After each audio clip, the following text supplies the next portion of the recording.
For many of you and many people in today's world, if you're asked, what is your reason? What is your inspiration for starting a meditation practice? Most people would say they want to be able to manage and ultimately reduce feelings of stress and anxiety, to be able to access just a feeling of relaxation and calm in their daily life.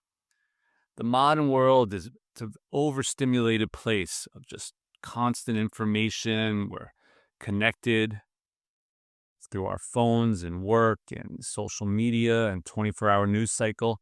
So be able to find an oasis, a refuge, an ability with a practice, to be able to access this relaxed, calm state.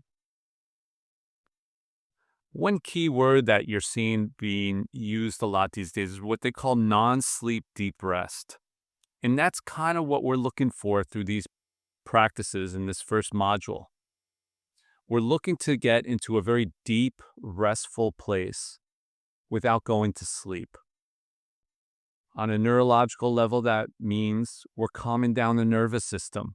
As they say, triggering the relaxation response, bringing the parasympathetic nervous system online, getting out of the fight or flight where our cortisol levels are up, and we're just calming everything down. These practices work really well for that. These practices also work really well for bringing our brainwave states to a more relaxed place. We're normally in what they call the beta state. We're constantly being fed information and we're in our analytical mind, and there's a lot of ideas and a very active brain. And what we want to do is this is kind of a transition into more of a sleep state. We move out of beta into alpha, and then as we go longer and deeper into practice, we might even go into theta. So what is the role of relaxation in meditation? It's really the point of departure, or someone says it's the gateway to deeper practices. Even though, as we'll get into later on, that the essence of meditation is awareness, this kind of mindful, moment-to-moment awareness. It's through being calm and relaxed. It's not through an intense focus and concentration where we're, knitted up our base.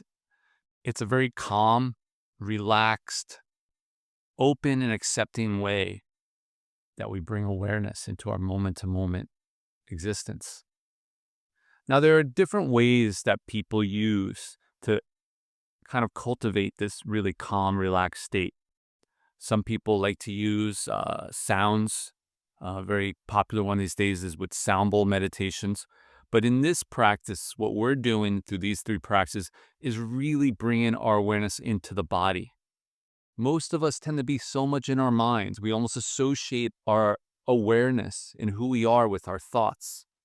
And what we're doing is essentially unhooking awareness from the thoughts and the monkey mind, and we're just dropping it into the body.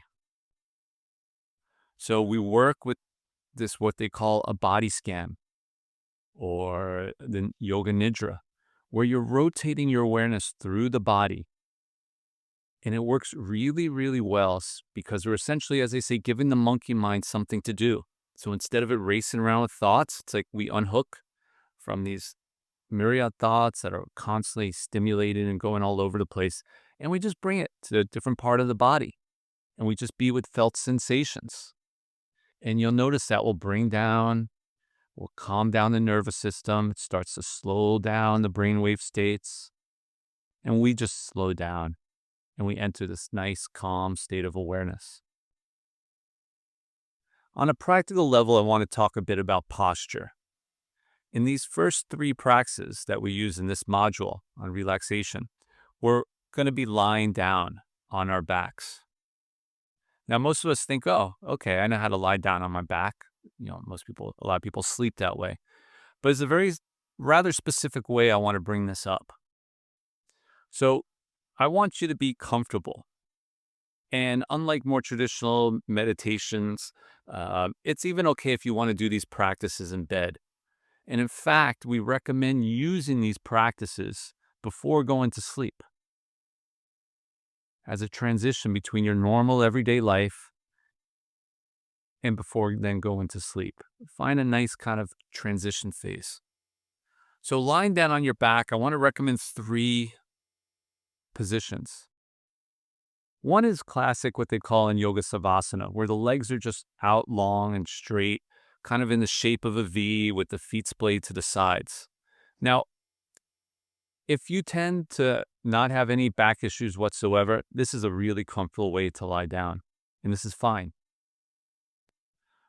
If you tend to have lower back issues and you want to feel a little more stable, what I recommend is bringing the feet flat on the floor or the bed, the knees up, and the heels will just be, you'll find what distance works for you. If the heels are super close to your buttocks, you feel tight in the knees. If they're too far away, almost the same as the legs straight, you might feel a little strain in the lower back. So you're just working, finding that perfect spot where the back just feels comfortable and you feel in alignment. What I like to do with that posture is I actually like to keep my feet wider than my hips. And then I just gently bring the knees together, essentially forming like a few triangles. I find that to be the most stable position for my back. A third possibility is to put a cushion or a bolster, but underneath the knees, so the knees are raised a bit. That's kind of like in between the two positions I just mentioned. What we're looking for is just a very relaxed, comfortable state on our backs. So take some time with it. Don't assume there's one of the three that works best for you. Really start to bring this awareness even before the official practice starts. So you stabilize. To stabilize the mind and to stabilize the emotions, we really need a comfortable, stable body. So really want to wish you kind of nice journey as you go through this first module, and take these practices and you'll note that they'll feel really calm and relaxing. Just follow the guidance on my voice and just dropping into this calm, relaxed state and recognizing that this is essential exercise. Just like going to the gym or going for a run or whatever sport you play, you think is good for your physical health. It's actually, to be honest, exercise is great for your psychological well-being as too. But these practices are extremely effective to enhance your overall health and well-being. They're starting to do a lot of studies noting that when we spend too much time stressed out, we have these elevated levels of cortisol, which cause a lot of health issues.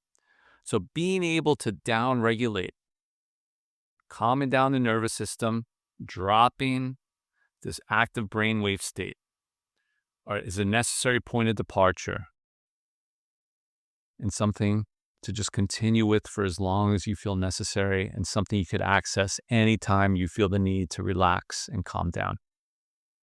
Thanks.